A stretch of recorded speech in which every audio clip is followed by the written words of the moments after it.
Bom dia, irmãos. A Igreja Cristã Nova Vida Macaé, através do SEC, Centro de Estudo Cristão, ela tem nos proporcionado essa oportunidade de estudarmos todo domingo a Palavra de Deus, através desses vídeos que estão sendo gravados, nesse período que estamos vivendo, período difícil, um período de confinamento, mas que nós temos aproveitado para mergulhar com mais intensidade na Palavra de Deus. Hoje eu quero convidar você a vir comigo, para juntos podermos estudar a última carta pastoral do apóstolo Paulo a Tito. É uma carta maravilhosa, eu tenho certeza que você será muito abençoado.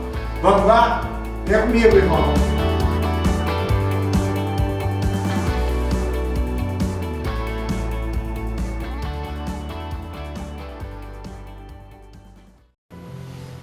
Bom dia, irmãos.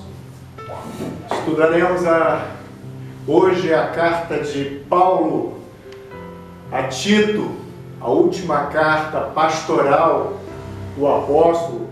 Vimos nas duas últimas semanas as duas cartas que Paulo escreve ao jovem pastor Timóteo e agora novamente a um jovem pastor Tito.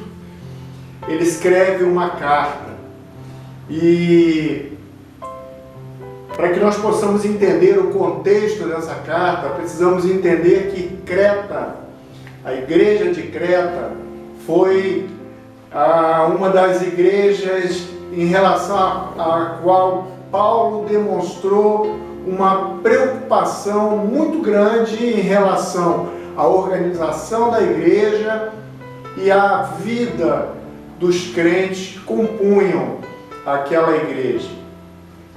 Nós não sabemos exatamente quando é que começou o trabalho missionário nessa ilha de Creta, que é uma ilha da Grécia, mas aqueles irmãos que são mais estudiosos, que gostam de se aprofundar e que possivelmente já recorreram aos 3 mapas das viagens missionárias do apóstolo Paulo, devem ter percebido que em nenhum momento nessas viagens, nas 3 viagens missionárias que são relatadas no livro dos Atos dos Apóstolos, em nenhum momento nós vemos que Paulo passa por essa ilha a fim de pregar o Evangelho. Nós sabemos que o momento onde Paulo, pela primeira vez, coloca seus pés nessa ilha, já é naquele momento final, relatado no final do livro dos Atos dos Apóstolos, quando o apóstolo está sendo levado, preso para Roma, e por uma questão estratégica de um plano de viagem decorrente dos problemas que vieram a partir de ventos fortes e de uma tempestade, a estratégia do comandante daquela embarcação foi levar a embarcação através do sul da ilha de Creta, e só que o tempo de permanência num porto da ilha foi muito pequeno e provavelmente, esse tempo não teria sido suficiente para que Paulo pudesse realizar qualquer trabalho missionário, até porque, como estava preso, é pouco provável que ele tivesse sido liberado pelos soldados, pelo comandante daquela embarcação, para poder se ausentar ali do porto e fazer seu trabalho missionário. Então, a passagem foi muito, muito rápida pela ilha de Creta, e o momento mais provável para se localizar a possível evangelização daquela ilha é depois do primeiro aprisionamento de Paulo em uma casa lá em Roma. Os irmãos devem lembrar que Paulo esteve preso em Roma por 2 ocasiões. Na primeira ocasião, por quase 2 anos, ele fica preso, mas ele vive numa casa alugada, e o livro de Atos dos Apóstolos relata esse fato, dizendo que ele inclusive recebia os irmãos e continuava pregando o Evangelho, mesmo ali naquele espaço um tanto confinado, né? Mas o apóstolo ele é liberto, aproximadamente lá pelos anos 61 depois de Cristo. O apóstolo é liberto dessa primeira prisão em Roma, e é possivelmente por conta dessa liberdade que o apóstolo vai fazer incursões por toda aquela região ali da Grécia, Macedônia e da Ásia Menor, e o que alguns falam teria sido possivelmente a sua 4ª viagem missionária, que o livro de Atos dos Apóstolos não faz referência, mas ele possivelmente, por conta dessas incursões, depois de estar livre durante um período, ele vai até a ilha de Creta juntamente com Tito. Paulo deixa Tito nessa ilha, cuidando daquelas igrejas que existiam já. E aqui tem um detalhe importante que nós devemos lembrar, é que por ocasião, tempos antes, alguns anos antes, por ocasião do dia de Pentecostes, quando o Espírito Santo se revela no meio dos apóstolos e daqueles primeiros cristãos, havia na cidade de Jerusalém pessoas de várias partes do mundo conhecido da época. Inclusive no capítulo 2, no verso 1, a palavra de Deus faz referência a que estavam lá presentes também cretenses, ou seja, pessoas que habitavam a ilha de Creta. Você pode ver essa referência lá em Atos, capítulo 2, verso 11, quando a palavra diz: tanto judeus como convertidos ao judaísmo, cretenses e árabes, nós os ouvimos declarar as maravilhas de Deus em nossa própria língua.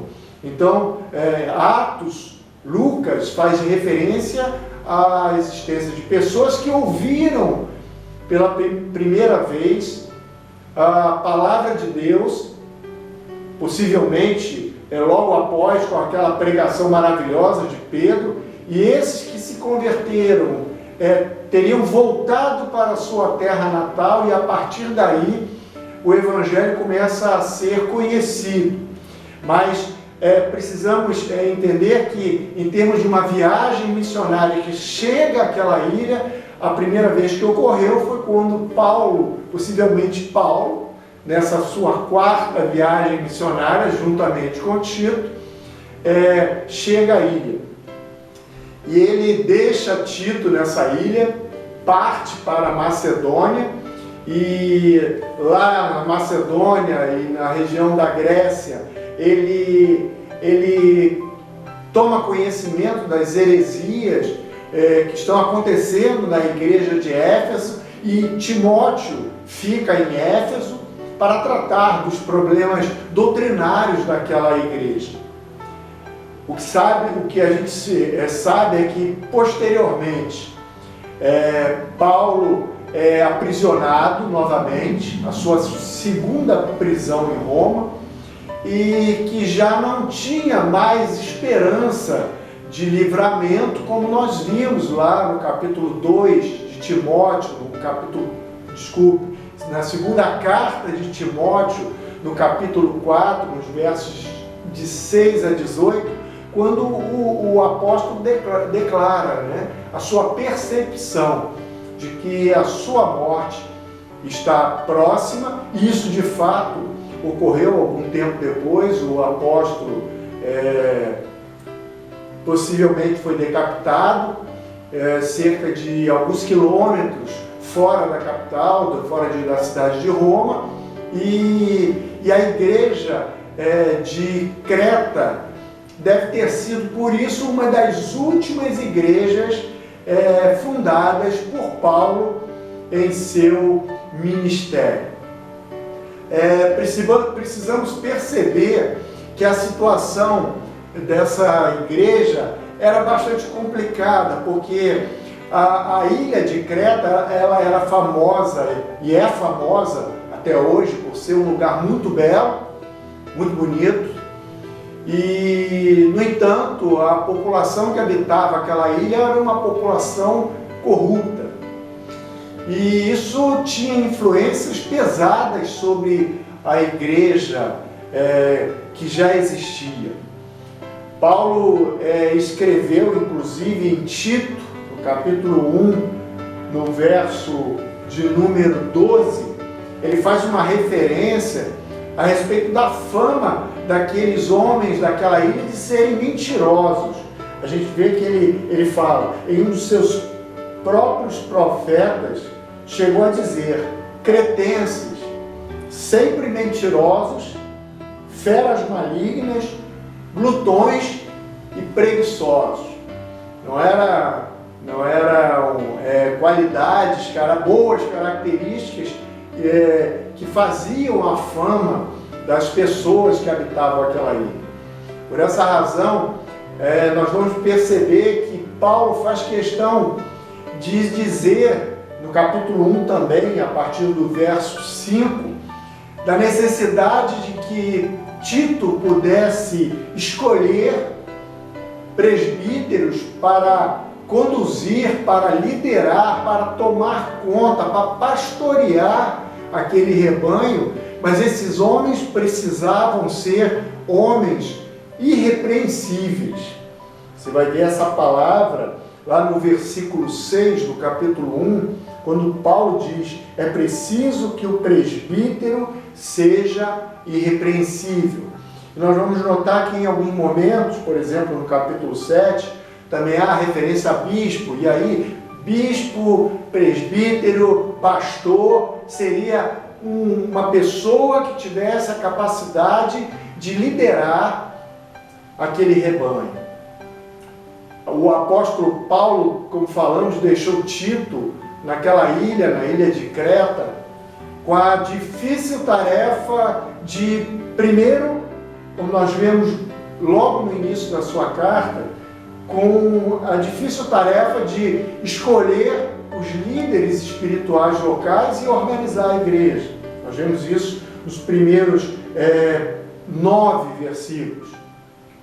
Depois, o apóstolo ele se preocupa em recomendar que Tito repreenda os enganadores e os insubordinados. Você vai ver isso lá no versículo 10. O apóstolo diz: pois há muitos insubordinados que não passam de faladores e enganadores, especialmente os do grupo da circuncisão, ou seja, de judeus. Uma outra tarefa muito difícil, da qual o apóstolo incumbe Tito de realizar, seria discipular aqueles novos convertidos. É importante a gente observar, vendo essa preocupação de Paulo, é que sem organização e liderança local, uma igreja não consegue sobreviver, mesmo que tenha sido plantada por um apóstolo da qualidade do apóstolo Paulo. E sabendo disso, sabendo que Paulo entregaria a igreja para ser cuidada por homens, era necessário recomendar que esses homens que viriam a cuidar das pessoas, dos novos convertidos e cuidar da igreja, da organização, da administração da igreja, fossem homens capacitados, e é por isso que a partir do verso 6, como falamos antes, ele indica características para esses homens. Cada igreja, ela seria dirigida por um corpo de presbíteros. Era uma sistemática, era um procedimento de Paulo desde o início. E é bom observar que desde o início da igreja, nós vamos encontrar isso lá, por exemplo, nos capítulo 15, 16 de Atos, quando Lucas narra a respeito do concílio de Jerusalém, quando os apóstolos e os presbíteros se reúnem para conversar a respeito de situações estranhas, quando judeus estavam tentando penetrar nas igrejas novas que estavam sendo criadas e tentando dizer que a verdadeira conversão só ia acontecer se eles, aqueles novos convertidos, gentios, se submetessem a práticas do ritual judaico. E a gente vê que a partir daquele concílio lá em Jerusalém, todas as instruções que saíram dali, elas são levadas por Paulo, por Barnabé, para as igrejas por onde eles passam no caminho até Antioquia, e fica claro que todos os problemas doutrinários e todos aqueles problemas que eram necessários serem resolvidos, eles sempre tinham a participação dos apóstolos e dos presbíteros. Como dissemos no início, essa carta de Paulo a Tito é a última carta pastoral das 3 cartas que ele escreveu. Essa carta foi escrita no período em que Paulo encontrava-se em liberdade. Possivelmente escreveu essa carta da cidade de Corinto, e vale lembrar que o endereçamento, a pessoa para quem ele estava escrevendo era um grego, Tito era grego, e haviam instruções claras do apóstolo a fim de que o Tito pudesse defender a sã doutrina e também desfrutar da sã doutrina. Paulo, quando escreve essa carta, ele se preocupa em deixar claro recomendações a respeito da escolha dos líderes, como nós falamos, fala a respeito dos impostores, e também ele se utiliza da carta, nós vemos isso lá no capítulo 3, para lembrar a Tito daquelas atitudes, dos comportamentos que seriam comportamentos saudáveis para todo cristão quando lidando com a sociedade, no meio da sociedade em que ele vivia. Lá no capítulo 3, Paulo recomenda de novo, como fez na carta de Timóteo, como fez na carta aos Romanos.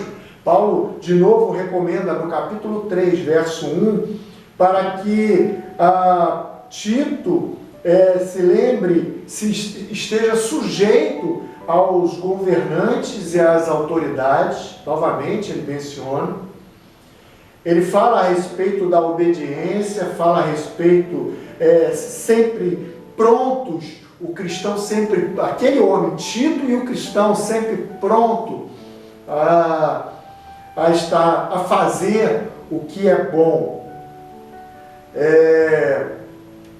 É muito interessante a gente observar que nesse capítulo 3, quando Paulo faz essas recomendações a respeito da conduta cristã, Paulo de novo reforça aquilo que ele também tinha falado nas cartas a Timóteo, a respeito da necessidade de que o cristão não se envolva em controvérsias tolas, em genealogias, em discussões e em contendas. Você vai encontrar isso lá no verso 9 do capítulo de número 3. Então, Paulo se preocupa em reafirmar essa necessidade de que Tito e os membros daquela igreja, e nós, no tempo de hoje, prestemos muita atenção a essa recomendação. Às vezes, naquela época não tinha WhatsApp, né, irmãos? Não tinha Instagram e já haviam controvérsias e discussões tolas, e nós observamos que esse problema ele vem aflorar com mais intensidade no tempo de hoje, onde os meios de comunicação são tão fáceis e ágeis, e nós, sem percebermos, muitas das vezes, entramos em discussões políticas, religiosas, e deixamos de seguir essa orientação sábia do apóstolo. O Paulo, como falamos, ele instrui o pastor Tito a colocar a igreja de Creta em ordem, em contraste aos ensinos dos falsos mestres que atacavam também aquela congregação. E é preciso a gente entender, como igreja, não somente colocar em ordem a liderança da igreja, mas também todos os crentes que compunham aquela igreja. O que se percebe quando a gente lê com mais cuidado essa carta é que Paulo entende que uma boa igreja ela vai começar com uma boa casa. Vocês vão observar lá no capítulo 2, quando Paulo fala a respeito de instruções que ele passa a Tito, instruções que devem ser passadas aos homens mais velhos, às mulheres mais velhas, aos jovens e até aos servos. E aí você poderia dizer, Renato, mas no tempo de hoje não existe mais servo. Escravidão no Brasil, teoricamente, não existe. Mas nós devemos lembrar que quando trabalhamos, estamos submetidos a autoridades. E Paulo se preocupa aqui a dar instruções, inclusive, a como aqueles escravos se submeteriam aos seus senhores. E aí a gente poderia fazer um paralelo dizendo como os empregados devem se submeter aos seus gerentes, aos seus chefes. Então, são recomendações atuais.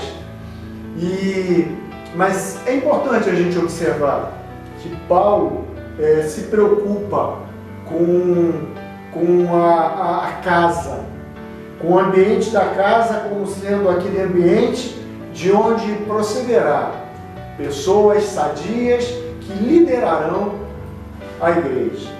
E a gente vê isso lá no verso 6 do capítulo 1, quando ele diz que o presbítero ele tem que ser irrepreensível, tem que ser marido de uma só mulher. Você está acompanhando aí na sua Bíblia, né? Depois ele fala que tenha filhos crentes que não sejam acusados de libertinagem ou de insubmissão. E aqui é um detalhe importante. Você deve estar pensando, mas e os filhos daqueles irmãos crentes, líderes, que porventura tenham se desviado? É importante a gente observar que quando Paulo faz essa recomendação, certamente a sua visão está sobre aqueles que estavam sobre ainda a responsabilidade daqueles pais e das famílias. Depois de adultos, depois de terem já capacidade de decisão, fica claro que cada um prestará conta de si mesmo a Deus. E a gente lembra, por exemplo, lá em Jeremias, né? Se eu não me engano, no capítulo 31, quando Jeremias faz questão de falar a respeito disso, no capítulo 31 do seu livro, que os filhos, os pais não serão mais responsáveis pelas decisões, né? E nem os filhos serão mais responsáveis pelas decisões dos pais. Cada um responderá por si mesmo.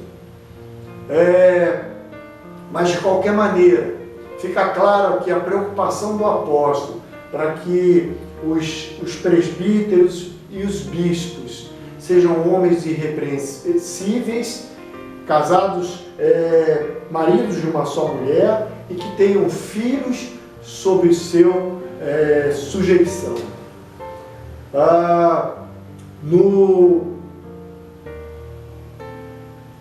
Podemos observar também que Tito, esse jovem, é chamado por Paulo como filho na fé.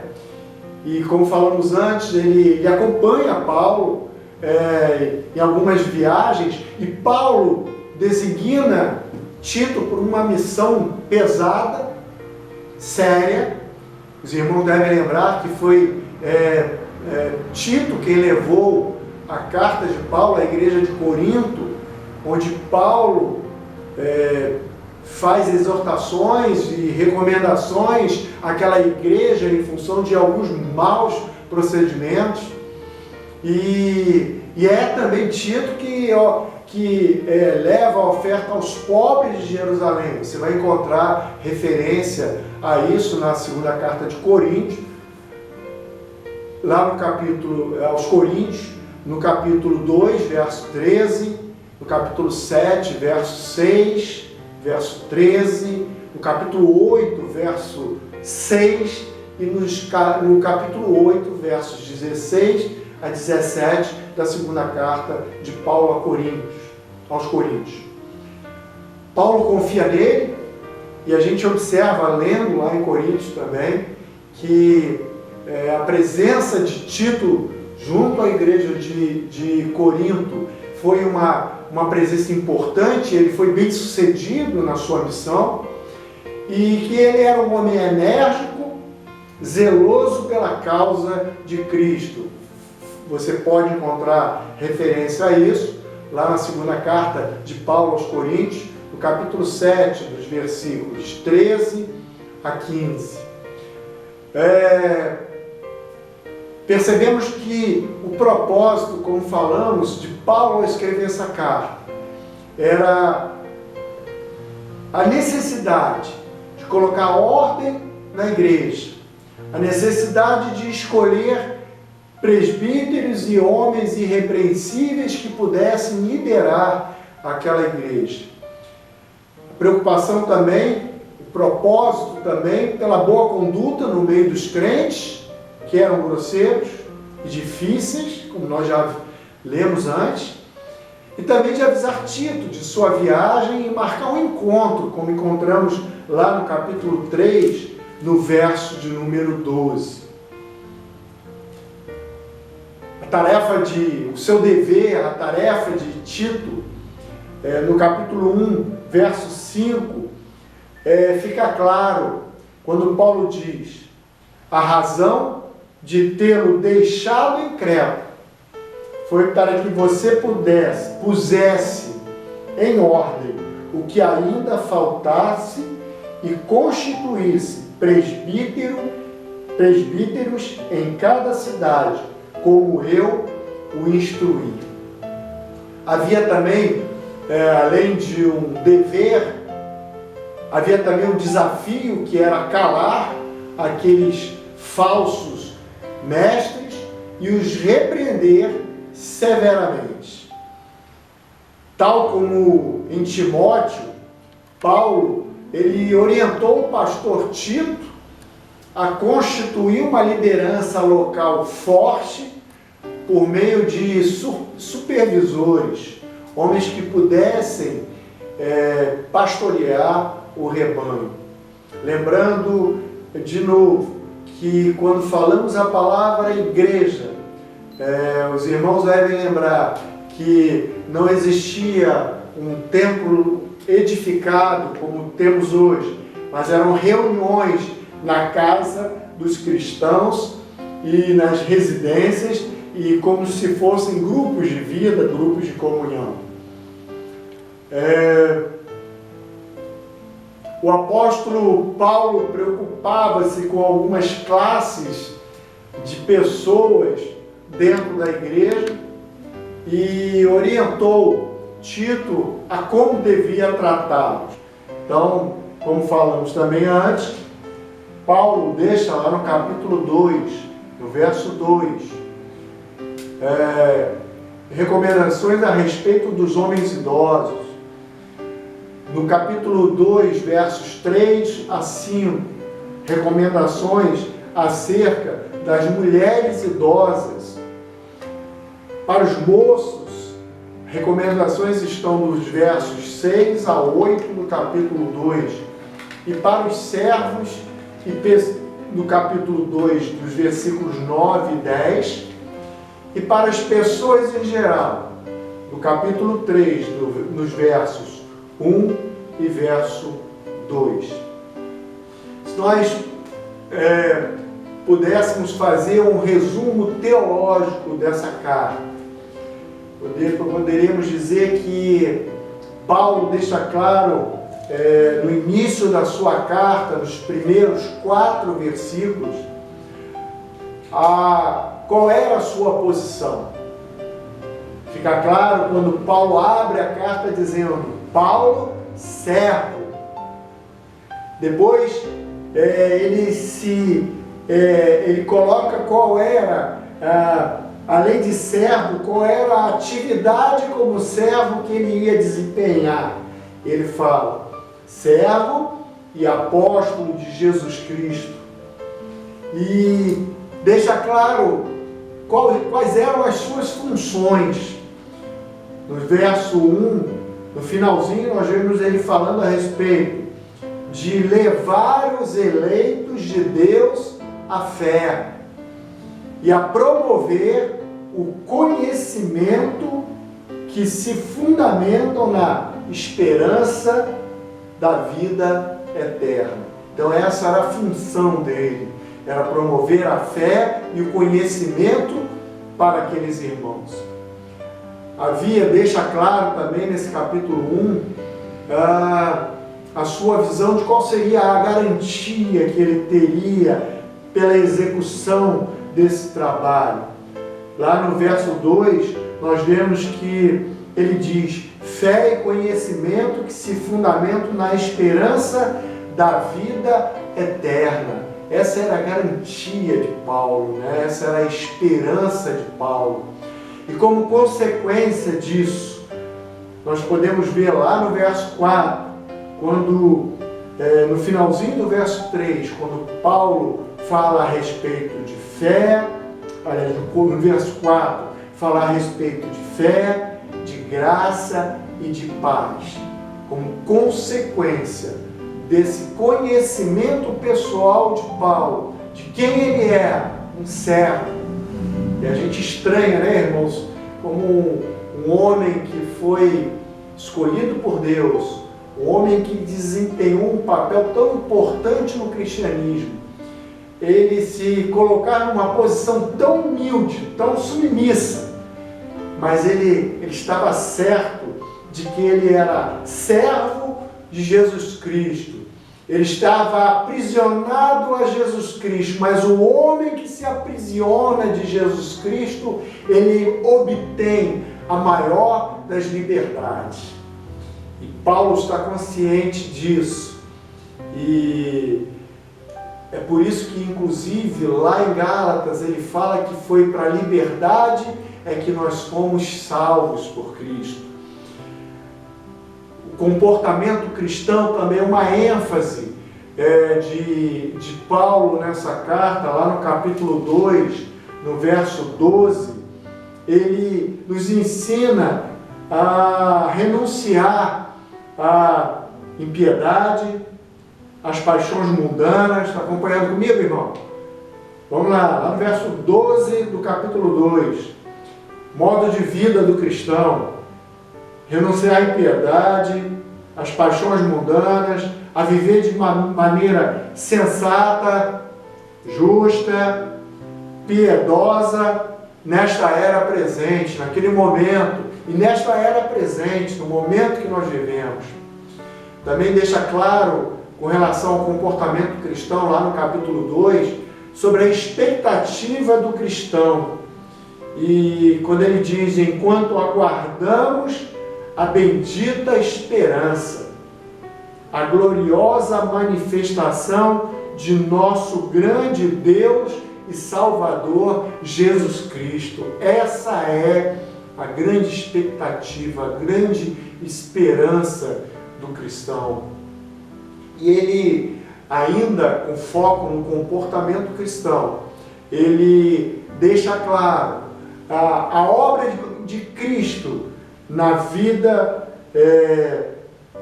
do cristão e a obra realizada pelo Senhor.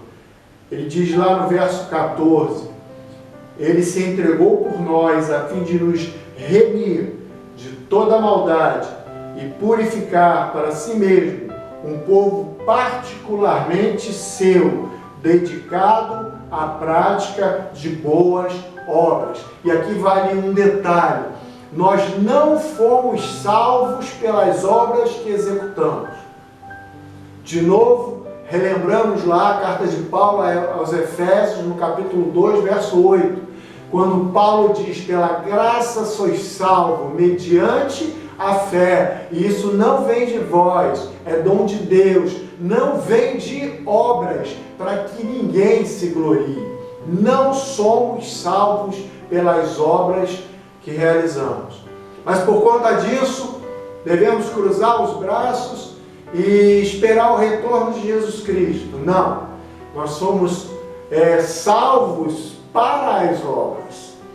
A obra deve ser um fruto na vida do cristão, como deve ser uma consequência de uma vida piedosa, de uma vida reta, de uma vida de renúncia às paixões mundanas e, como consequência, obras que mostrem claramente que Jesus Cristo fez a diferença em nossas vidas.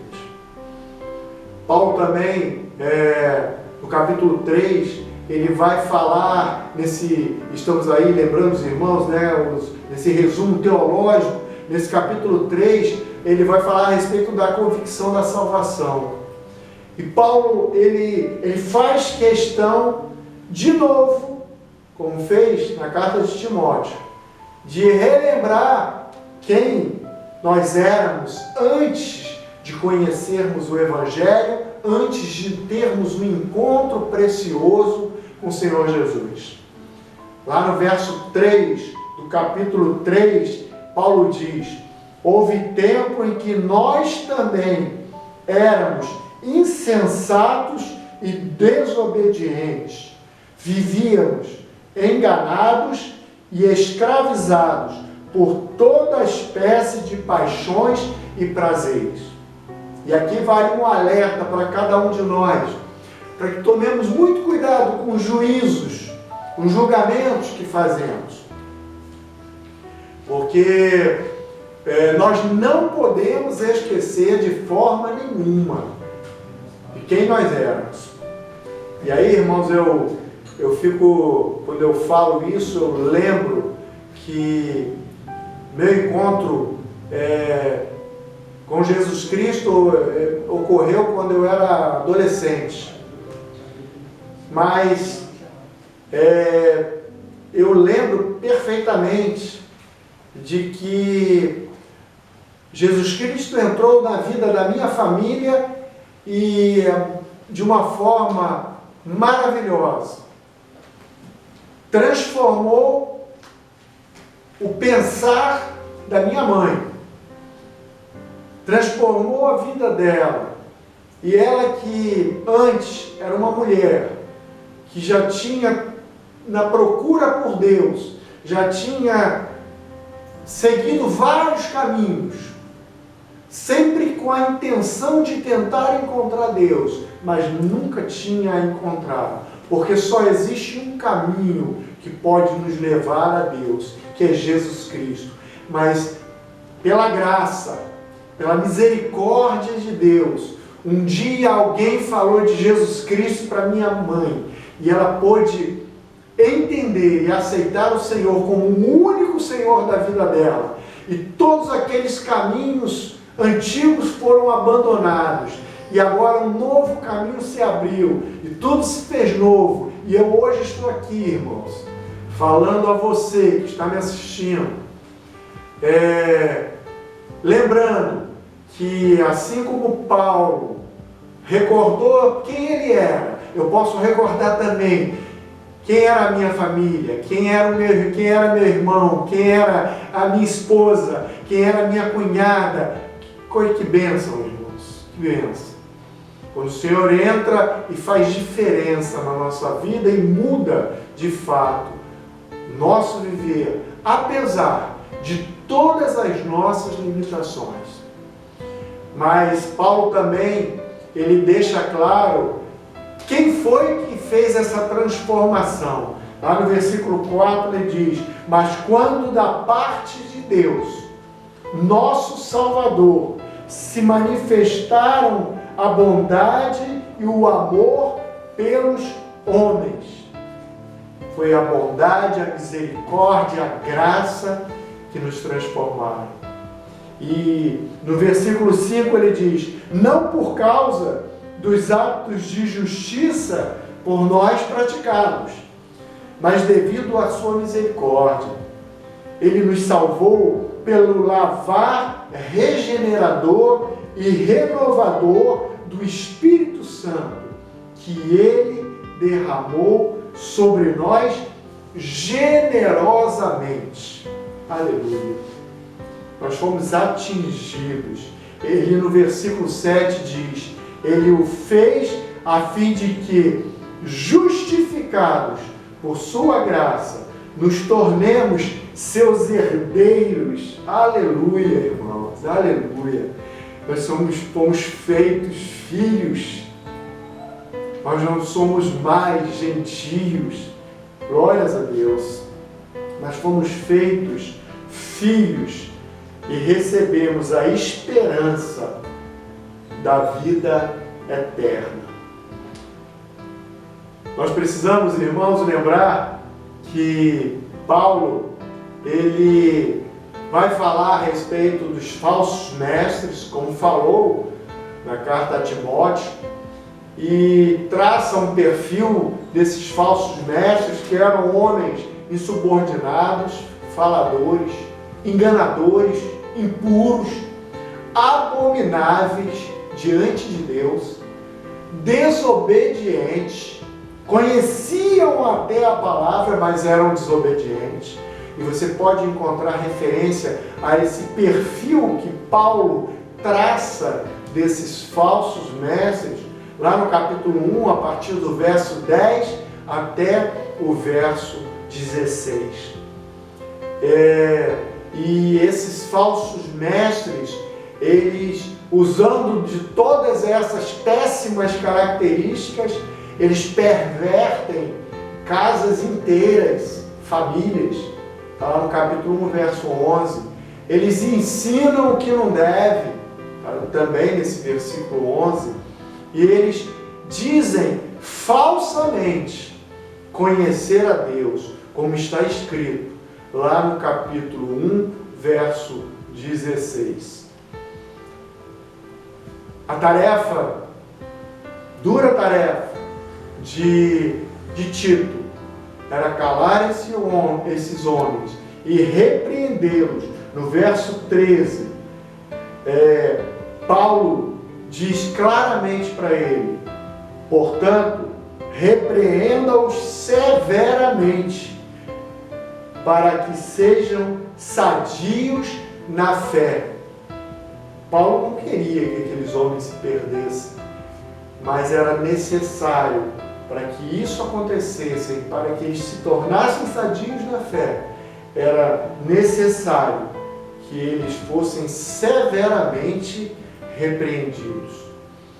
A graça de Deus nos purifica totalmente, de modo que somos redimidos, comprados de toda forma de desobediência e transformados em propriedade exclusiva de Cristo, cheios de zelo pelos feitos que são excelentes.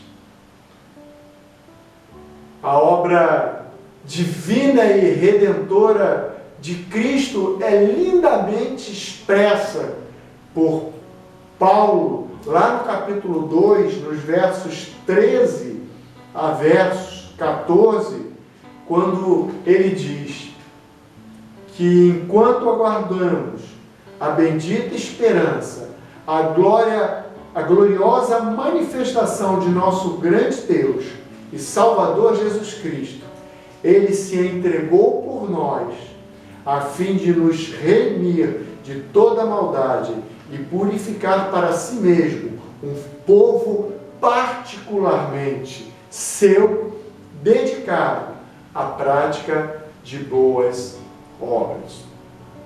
Queridos, concluímos esse estudo, a carta de Paulo a Tito, percebendo que essa carta nos mostra como organizar e manter o padrão bíblico de uma estrutura eclesiástica de uma igreja. Tito permaneceu naquela ilha de Creta para colocar todas as coisas em ordem. E num trabalho que começava pela organização que faria toda a diferença para aquela igreja. Uma igreja que já começa bem organizada, tem muito mais chance de permanecer firme em seu testemunho e na sua fidelidade. Tito deveria organizar aquela igreja internamente, estabelecendo os líderes que deveriam pastoreá-la e os presbíteros, baseando-se no testemunho de fidelidade que esses presbíteros davam.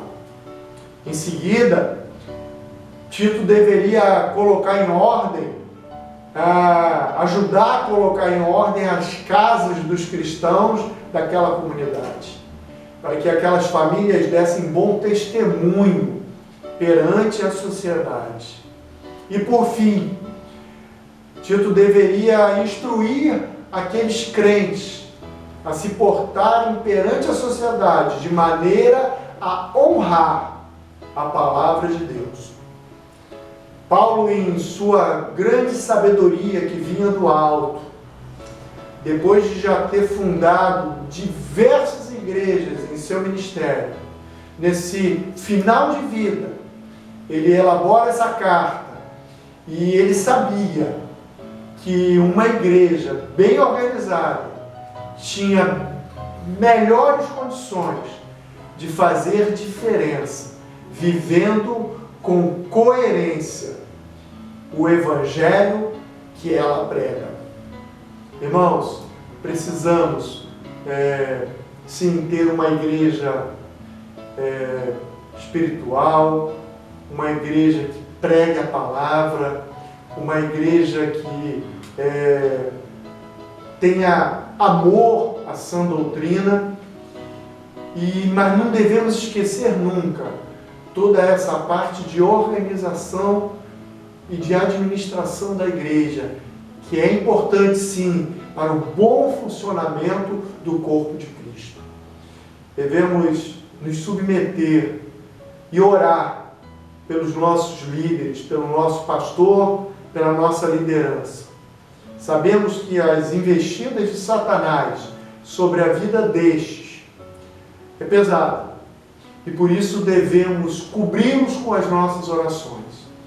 E também orar por nós, para que Deus possa nos capacitar, que a partir dos ensinos que são proferidos, dos púlpitos, dos vídeos, das escolas dominicais, que a partir desses ensinos, eles possam ser consolidados dentro de nós, que nós possamos, a partir daí, praticar um evangelho que faça diferença no meio que a gente vive.